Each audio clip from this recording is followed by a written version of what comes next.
Hey, Jeff.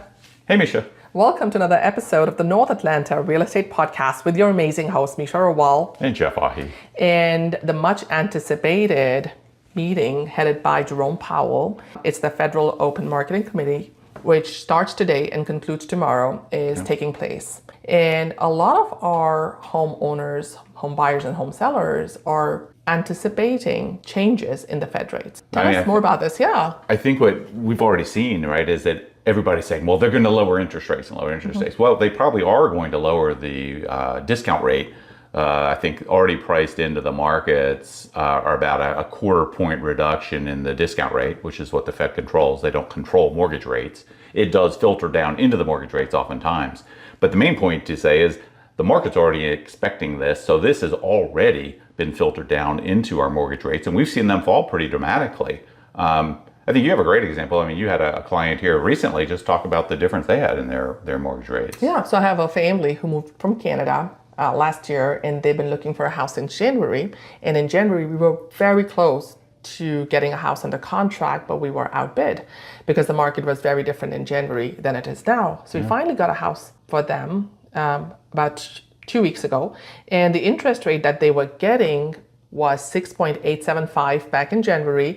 And yesterday the lender said that he was able to give them an interest rate of 5.99%. Wow. The house price is close to $725,000, so it's a significant amount.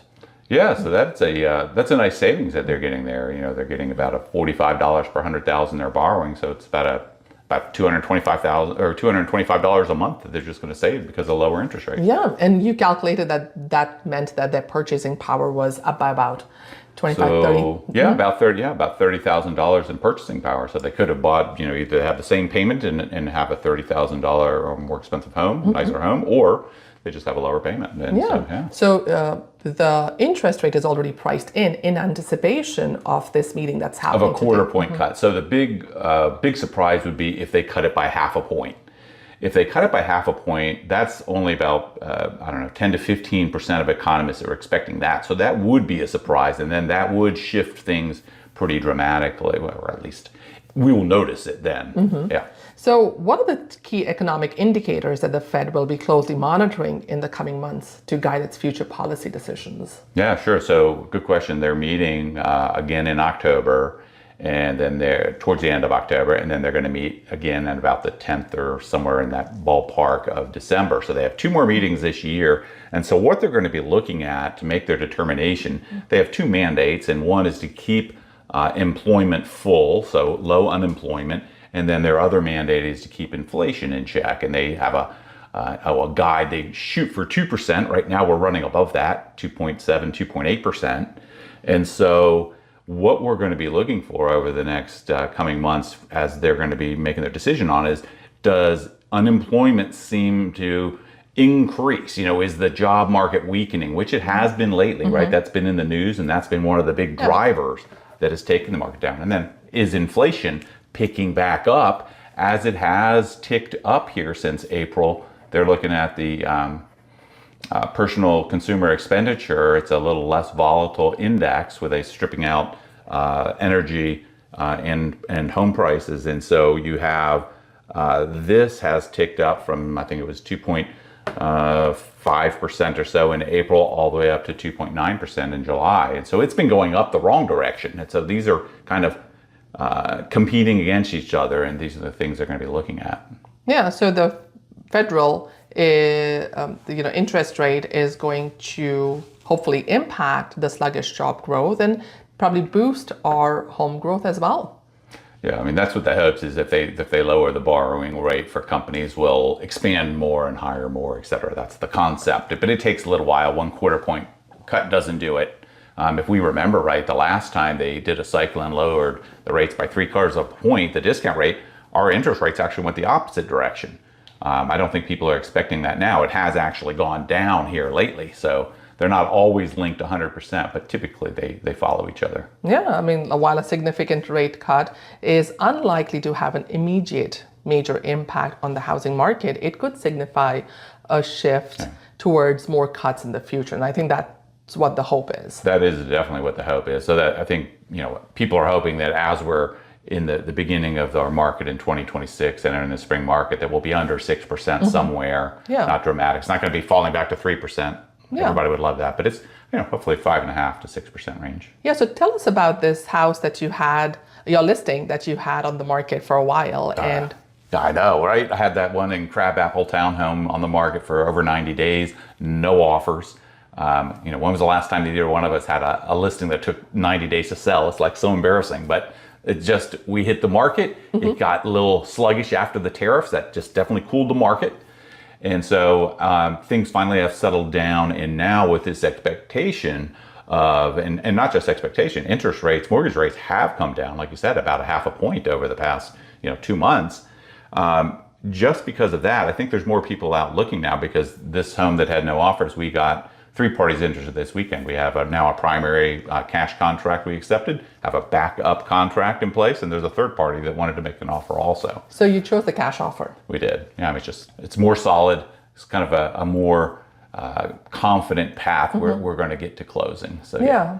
And it's interesting that you said cash offers because I feel with the falling interest rates, we'll see a lot of cash buyers have competition from buyers who have to get their houses financed because up until now it was easier to get a cash offer because cash buyers are not necessarily affected by the interest rate as much. And a lot of buyers were waiting for the interest rates to go down. So cash buyers had, the run of the land.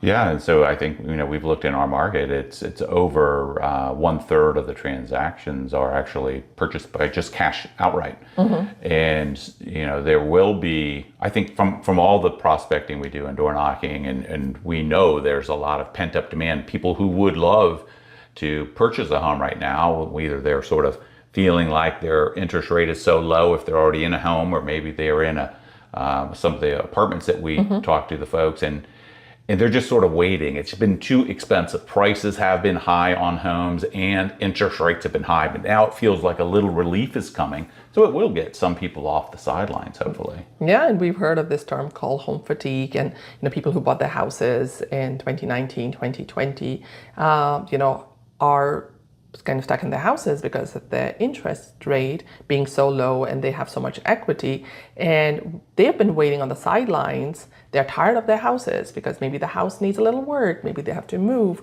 maybe they want to upsize or downsize, and we are seeing a lot of pent-up demand happening, not just from renters moving into the area, but also from current homeowners.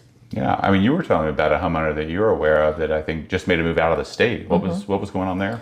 So I have a friend, and she listed a house in Alpharetta in the subdivision called Carawell, and because we know Alpharetta, Johns Creek, this part of the world is a very transient market. We have buyers coming in, we have families moving out. So they went to Chicago because their job took them there. And they were so sure that the house is going to sell because they listed it in the summer, and it didn't. But they went ahead and put an offer on a new construction in Chicago, and they actually moved up the closing date because they wanted to, get school started. Because, buying a house is it's not just a financial decision for a lot of people. It's a very complex emotional decision. It gives you security, the FOMO. What if I lose this one new construction house? And, you feel less anxious in your own home than in a rental. Yeah. So they went ahead and got that house, but this house didn't sell. So they have this equity, they want to sell, but they can't. Yeah, it's tough. If we remember back before COVID, pre-COVID days, people were fairly conservative, and they would oftentimes wait until their home was at least under contract or even closed before they would purchase the next one. We had a lot of contingent sales back in the day. But then fast forward just a couple of years and we hit COVID and the market exploded. And then there were so many buyers out there. If you had to sell your home first, you just weren't going to get that next home. You were never going to win the bid. And so it changed. And we've had so few contingent sales here lately that I think it's something that's going to creep back in the market. And like these folks you just talked about is, they took a gamble, because it is a little more of a gamble now that the market slowed down, that they were going to sell their home quickly. And unfortunately, the market doesn't always cooperate. And yeah, it kind of tracks into the other podcast that we had about attached homes selling a lot slower, because this is a townhouse, and you did an episode on that, which said that days on the market for attached homes is longer than for single family houses. Yeah, that's the part of the market that seems to have slowed down a little bit faster, yeah. And then, you mentioned something very interesting about holding costs, for a property. So I guess when we were having a conversation before the program started, we were talking about, oftentimes when we're out representing sellers, especially, and they say, well, hey, look, I don't care if my home sells fast. I don't have a mortgage. It's all paid off. And so there's this perception that it's not costing them very much. But what they don't realize is, even though they probably realize, obviously, they have property taxes, homeowners insurance, and maybe HOA, what they forget about is the fact that they might, if it's paid off, maybe they have $600,000 or $700,000 that is not earning any money in a flat market if homes aren't appreciating very fast right now. And so if it's not appreciating, they are losing the amount of interest that they could be earning on that money. And say if you had $600,000, even at 4%, that's $24,000 over the course of a year. Is $2,000 a month. It's costing them just in lost income that money could be working for them. And so they have to realize they have to add that back into it. So a good rule of thumb is 0.6% of your home value is about your real cost. And so if you had a $600,000 home paid off, it really costs you about $3,600 at least. Sometimes 0.7 is a better number. So up to $4,200. That's your true cost. So anyway, it's just an aside for folks to keep in mind as we are going to be holding properties longer, maybe, and deciding whether we're going to put it on the market. You have to also know what's your true cost in the equation. Yeah. So we're rooting for my friend, and I hope her house sells really fast. We're also rooting for other home sellers who've had their houses on the market, and hopefully this federal cut will bring more buyers into the market. And so will this cut significantly increase home sales in Alpharetta, Jeff? Well, it's kind of the question that's interesting is that we wanted to reach out and sort of answer this question, right? And so we reached out to Stuart Sadler, who owns Cornerstone Mortgage here in Alpharetta, and he was telling me that the new applications that they got in Monday was about double what they have been getting here lately, sort of that post-tariff announcement, which really cooled the market. And so there has been, it's an indicator that good times might be ahead, or better times if you're a home seller. And, for a home buyer, good times because the interest rates are down. Nationally, we took a quick look, and new mortgage applications were up 9.1% last week. So that's a significant increase. But we do have to keep in mind, I wanted to say, okay, I was thinking to myself, wow, we probably had a great past 10 or 11 days because the rates have been coming down. So I compared that to 2024. And so what we found is, if we compare the exact same weeks, it's 2 weekends straddled by the week in the middle, that's primarily sort of the 5th of September to the 17th was last year. And then this year we took the 6th or the 4th of September to the 16th, today's date. What we notice here is that sales are still down, both in sort of Forsyth and North Fulton, still down about 22% over the same period last year. So even though it does feel like we had this little spurt of activity, we're still lower. And so I think that's one of the things that we're going to be watching. That we'll report on, and then do we get this, what is going to be the result of tomorrow? Do we get a 1/4 point cut that everybody expects, or somehow we're going to get this magical 1/2 point cut? So stay tuned for our next episode, and stay tuned for what the feds bring us. And do you think we should end this episode? Yeah, let's wrap this up, and let's do another one tomorrow, or let's say, we'll do another one tomorrow and let everybody know what happened. Fantastic. Okay, so these are your amazing hosts, Meesha Rawal and Jeff Ahi, signing off. Bye for now. Bye.